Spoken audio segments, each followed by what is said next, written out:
भरी अदालत में ईवीएम मशीन हैक हो गई है। भरी अदालत में जजों के सामने वोट चोरी पकड़ी गई है। अब क्या सुप्रीम कोर्ट ईवीएम मशीन को बैन कर देगा? अब क्या सुप्रीम कोर्ट बैलेट पेपर से चुनाव कराने का आदेश दे देगा? दोस्तों, लंबे समय से विपक्ष यही कह रहा था कि ईवीएम मशीन मैनिपुलेट होती है, ईवीएम मशीन से नतीजे बदले जा सकते हैं, ईवीएम मशीन हैक होती है, लेकिन सुप्रीम कोर्ट ने यकीन नहीं किया। लेकिन आज जब भरी अदालत में ईवीएम को लेकर जिस तरह से सुप्रीम कोर्ट के वरिष्ठ वकील सीधे तौर पर लड़ाई लड़ते हुए नजर आ रहे हैं, आज कहीं ना कहीं जीत मिलती हुई नजर आ रही है। सुप्रीम कोर्ट के अंदर जब ईवीएम को चेक कराया गया तो सीधे तौर पर साबित हो गया, और तस्वीर हम आपको दिखाएंगे कि किस तरह से सुप्रीम कोर्ट के अंदर जिस शख्स को सुप्रीम कोर्ट के अंदर जीता हुआ पहले बताया जा रहा था ईवीएम के जरिए से, जब दोबारा से देखा गया, ईवीएम को चेक किया गया, तो वो जीता हुआ शख्स हार गया और हारा हुआ शख्स जीत गया। दोस्तों, किस तरीके से यहां पर ईवीएम पूरी तरीके से पकड़ी गई है और यहां पर मोदी सरकार क्या गिर जाएगी दोस्तों, क्योंकि ईवीएम सुप्रीम कोर्ट के अंदर ये तस्वीरें सामने निकल कर आई हैं। हमारे साथ वरिष्ठ पत्रकार मौजूद है विशाल यादव। आप इस रिपोर्ट को देखिए और आखिर में कुछ ऐसी बातें मैं आपको बताऊंगा जो गोदी मीडिया ईवीएम से रिलेटेड नहीं बताएगा कि आखिर क्यों मोदी सरकार गिर जाएगी। रिपोर्ट देखिए। नमस्कार, मैं हूं विशाल यादव। भरी अदालत में ईवीएम मशीन हैक हो गई है। भरी अदालत में जजों के सामने वोट चोरी पकड़ी गई है। अब क्या सुप्रीम कोर्ट ईवीएम मशीन को बैन कर देगा? अब क्या सुप्रीम कोर्ट बैलेट पेपर से चुनाव कराने का आदेश दे देगा? दोस्तों, लंबे समय से विपक्ष यही कह रहा था कि ईवीएम मशीन मैनिपुलेट होती है, ईवीएम मशीन से नतीजे बदले जा सकते हैं, ईवीएम मशीन हैक होती है, लेकिन सुप्रीम कोर्ट ने यकीन नहीं किया। लेकिन आज जब भरी अदालत में ईवीएम मशीन हैक हो गई, वोट चोरी पकड़ी गई, तब सवाल यही उठता है कि क्या सुप्रीम कोर्ट ईवीएम मशीन को बैन कर देगा? हम सभी लोगों को मालूम है कि सुप्रीम कोर्ट के वकील महमूद पराचा, भानु प्रताप साहब, इन लोगों ने सीना ठोक कर कहा था कि लाइए ईवीएम मशीन हम हैक कर देंगे। ना तो चुनाव आयोग ने उन्हें ईवीएम मशीन दी और ना ही सुप्रीम कोर्ट ने दिलाई। लेकिन आज जब एक मामला सुप्रीम कोर्ट में गया, जहां पर सुप्रीम कोर्ट के अंदर ईवीएम मशीनों को खोला गया, ईवीएम मशीन की वीडियोग्राफी कराई गई, ईवीएम मशीनों की जांच हुई, तो ईवीएम मशीन ने अपनी औकात दिखा दी और ईवीएम मशीन ने जो रिजल्ट जारी किया उसमें हारा हुआ प्रत्याशी जीत गया। यानी कि बेईमानी, मक्कारी, वोट चोरी का जीता जागता प्रमाण यहां पर देख लीजिए। दोस्तों, मामला हरियाणा का है, सरपंच चुनाव से जुड़ा हुआ है, जहां पर ईवीएम के नतीजों ने इस प्रत्याशी को जिताया था, कुलदीप को, लेकिन जनता ने मोहित कुमार को वोट दिया था। ये मोहित कुमार जो कि ईवीएम से हारा हुआ प्रत्याशी, लेकिन जनता के द्वारा जीता हुआ प्रत्याशी था, लेकिन ईवीएम ने कुलदीप को विजयी बना दिया। जिसके बाद मोहित कुमार ने कई बार अदालतों का दरवाजा खटखटाया। अंत में सुप्रीम कोर्ट गए, सुप्रीम कोर्ट ने ईवीएम मशीनें मंगवाई और लाइव वीडियोग्राफी की गई, ईवीएम मशीनों की जांच की गई, तो हारा हुआ प्रत्याशी जीत गया। यानी कि कुलदीप जो जीते हुए थे वो हार गए सुप्रीम कोर्ट में जब ईवीएम मशीन को चेक किया गया, और मोहित कुमार जिन्हें ईवीएम मशीन ने हराया था वो सुप्रीम कोर्ट में जीत गए। अब दोस्तों, यहां पर खबर देखिए, खबर भी सामने आ गई है। सुप्रीम कोर्ट ने मंगाई ईवीएम मशीन, दोबारा हुई वोटों की गिनती, चुनाव के 3 साल बाद जीता हारा हुआ प्रत्याशी। अब जरा देख लीजिए, चुनाव के 3 साल बाद जो हारा हुआ प्रत्याशी था वो जीत गया जब सुप्रीम कोर्ट में ईवीएम मशीनों की जांच की गई। तो जरा देख लीजिए कितना बड़ा जहां पर वोट चोरी का मामला सामने निकल कर आया है। खबर देख लीजिए, मैं आपको खबर दिखा रहा हूं। लिखा है, पानीपत के बुआना लाखों गांव में सरपंच चुनाव का परिणाम सुप्रीम कोर्ट ने बदल दिया। ईवीएम की दोबारा गिनती में मोहित 51 वोटों से विजयी घोषित हुए, जबकि पहले कुलदीप को विजेता घोषित किया गया था। हाई कोर्ट ने दोबारा गिनती से इनकार कर दिया था, जिसके खिलाफ मोहित सुप्रीम कोर्ट गए थे। सुप्रीम कोर्ट ने 2 महीने में ही ईवीएम खुलवाकर मोहित को विजयी घोषित कर दिया। को एक बार फिर आप लोग देख लीजिए, एक है कुलदीप जिन्हें ईवीएम मशीन ने जिताया, एक है मोहित कुमार जिन्हें ईवीएम मशीन ने हराया। लेकिन जब मामला सुप्रीम कोर्ट में गया तो हारा हुआ प्रत्याशी मोहित कुमार जीत गया और जीता हुआ प्रत्याशी कुलदीप हार गया।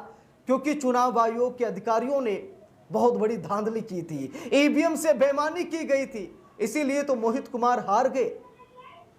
अब जब सुप्रीम कोर्ट में दोबारा गिनती कराई गई, जब मॉनिटरिंग की गई, तो फिर मोहित कुमार चुनाव जीत जाते हैं और यह घटना 3 साल बाद होती है। अब यहां पर खबर में देखिए, खबर की हाईलाइट से लिखा है, मोहित को सुप्रीम कोर्ट ने 51 वोटों से सरपंच किया घोषित, आज इसराना वीडियो कार्यालय में दिलाई जाएगी शपथ। अब दिलाई जाएगी शपथ, साफ साफ लिखा है, खेल पूरी तरह से पलट दिया। सर्वोच्च न्यायालय ने 2 महीने में ही अपनी निगरानी में ईवीएम खुलवाई और आदेश भी सुना दिया। ये अपने तरह का देश का पहला मामला बताया जा रहा है। गुरुवार को पानीपत जिले के इसराना वीडियो कार्यालय में मोहित को बुआना लाखों के सरपंच पद की शपथ दिलाई जाएगी। जांच में क्या क्या सामने आया वो भी देख लीजिए, यानी कि जीता जागता प्रमाण देख लीजिए कि ईवीएम मशीनें कैसे हैक हो रही हैं, ईवीएम मशीनों से कैसे धांधली और बेईमानी की जा रही है। अब तो सुप्रीम कोर्ट ने भी ईवीएम मशीन की चोरी पकड़ ली है। चोरी पकड़ ली है। देखिए जांच में क्या क्या सामने आया वो भी देख लीजिए, लिखा भी है, जांच में सामने आया कि एक बूथ के पीठासीन अधिकारी की गलती से दोनों प्रत्याशियों के परिणाम के आंकड़ों में अदला बदली हो गई थी। जब सभी बूथों का कुल योग किया गया तो विजेता हार गया और दूसरे नंबर पर रहने वाला प्रत्याशी जीत गया। रिटर्निंग अधिकारी ने संशोधित परिणाम को अपडेट करते हुए मोहित को विजेता घोषित किया, लेकिन कुलदीप ने हार मानने से इनकार कर दिया था। नियमानुसार उसे प्रमाण पत्र मिल चुका था।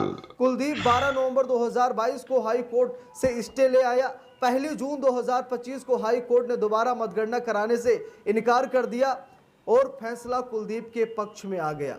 ईवीएम से डाले गए थे वोट, सुप्रीम कोर्ट के आदेश पर दोबारा हुई काउंटिंग, पलट गया सरपंच का चुनाव। देख लीजिए, सुप्रीम कोर्ट ने हारे हुए प्रत्याशी को जब ईवीएम मशीनों की जांच की तो हारा हुआ प्रत्याशी मोहित कुमार चुनाव जीत गया और जीता हुआ प्रत्याशी कुलदीप चुनाव हार गया। अब यहां पर आप लोग इस खबर को जब आप गहराई से देखेंगे, जब आप लोग सही से इसे समझेंगे, तो आप लोगों को पता लगेगा कि सुप्रीम कोर्ट में ईवीएम मशीन पूरी तरीके से बदनाम हो गई है। और अब मैं तो यही चाहता हूं, पूरा देश यही चाहता है कि ऐसी मशीनरी का उपयोग चुनाव में ना किया जाए, क्योंकि ये तो ना तो संविधान के लिए अच्छा है, ना लोकतंत्र के लिए अच्छा है, ना मताधिकार के लिए अच्छा है। ये बिल्कुल सही नहीं है देश के लिए। हमें ठप्पे वाला ही बैलेट पेपर चाहिए, जिसे ना तो हैक किया जा सकता है, ना मैनिपुलेट किया जा सकता है, और ना ही उसमें किसी तरीके की कोई धांधली की जा सकती है। इसीलिए भारत को फिर से बैलेट पेपर की तरफ मुड़ना पड़ेगा और ईवीएम का बहिष्कार करना पड़ेगा। दोस्तों, मैं आप सभी लोगों से पूछना चाहता हूं, आप लोग कमेंट करके बताइएगा कि ईवीएम मशीन बैन होनी चाहिए या फिर नहीं। अब तो आप लोगों ने सबूत भी देख लिया है, मैं कोई हवाई बात नहीं कर रहा हूं। अब तो आप सभी लोगों के सामने सबूत है, और ऐसा सबूत है जिसे नकारा नहीं जा सकता। सुप्रीम कोर्ट में ईवीएम मशीन हैक हुई है। अंधभक्तों से मैं कहना चाहता हूं, देख लीजिए, जो आप लोग बार बार कहते हैं कि ईवीएम मशीन हैक नहीं होती, जो बार बार कहते हैं कि जहां पर विपक्ष हार जाए वहां पर ईवीएम गड़बड़ है, जहां पर विपक्ष जीत जाए ईवीएम सही है, ऐसी बातें करने वाले, चाहे वो जज हो, जो हारे हुए थे, हो या फिर अंधभक्त हो, अब तो कान खोलकर सुन लो और आंख खोलकर देख लो कि भरी अदालत में ईवीएम हैक हुई है। भरी अदालत में ईवीएम की चोरी पकड़ी गई है। सुप्रीम कोर्ट ने ईवीएम मशीनें मंगवाई और दोबारा काउंटिंग कराई गई, और काउंटिंग दोबारा होते ही नतीजे बदल गए, जज्बात बदल गए और ईवीएम मशीन ने अपनी औकात दिखा दी। तो ऐसी मशीनरी का उपयोग लोकतंत्र के लिए घातक है, जनता के मताधिकारों के लिए घातक है। ऐसी मशीन का हमेशा के लिए बैन कर देना चाहिए। बाकी दोस्तों, आप सभी लोगों की क्या राय है, आप लोग कमेंट करके ज़रूर बताइएगा, और वीडियो को लाइक शेयर, अगर चैनल पर नए हैं सब्सक्राइब करके सपोर्ट कीजिएगा। मिलते हैं दूसरी वीडियो में, तब तक के लिए बहुत बहुत धन्यवाद। दोस्तों, आप लोगों ने इस वीडियो को शुरू से आखिर तक देखा। वीडियो के अंदर साफ तौर पर बात की गई है कि किस तरह से सुप्रीम कोर्ट के अंदर मोहित कुमार सीधे तौर पर जीत गए। कुलदीप पहले जीते थे ईवीएम की रिजल्ट से, लेकिन जनता के रिजल्ट से मोहित कुमार जीते थे। जब ईवीएम को सुप्रीम कोर्ट के अंदर चेक कराया गया तो मोहित कुमार की जीत हुई और जीता हुआ प्रत्याशी पूरी तरह से हार गए। ये तस्वीरें ईवीएम की हैं, सुप्रीम कोर्ट की हैं दोस्तों। तो इसी ईवीएम से लोकसभा के चुनाव हुए थे दोस्तों, ईवीएम के जरिए से ही लोकसभा के चुनाव हुए थे। तो क्या वहां पर भी धांधली हुई है? क्या मोदी जी दोबारा से चुनाव कराएंगे? क्या मोदी जी की सरकार गिर जाएगी अगर ईवीएम की रिकाउंटिंग कराई गई? दोस्तों सवाल अपने आप में बहुत बड़ा है, बहुत बड़ा सवाल है दोस्तों। सुप्रीम कोर्ट में अगर एक ईवीएम का ये हालात है तो सोचिए अलग अलग राज्यों के अंदर इतने सारे ईवीएम लाए जाते हैं, उनका क्या हाल होगा। आप लोगों ने इस रिपोर्ट को देखा सुना, आप लोग इस रिपोर्ट के बारे में क्या सोचते हैं, क्या समझते हैं? अपनी राय कमेंट सेक्शन में जरूर दीजिएगा। मिलते हैं अगली वीडियो में, जब तक के लिए जय हिंद, जय भारत।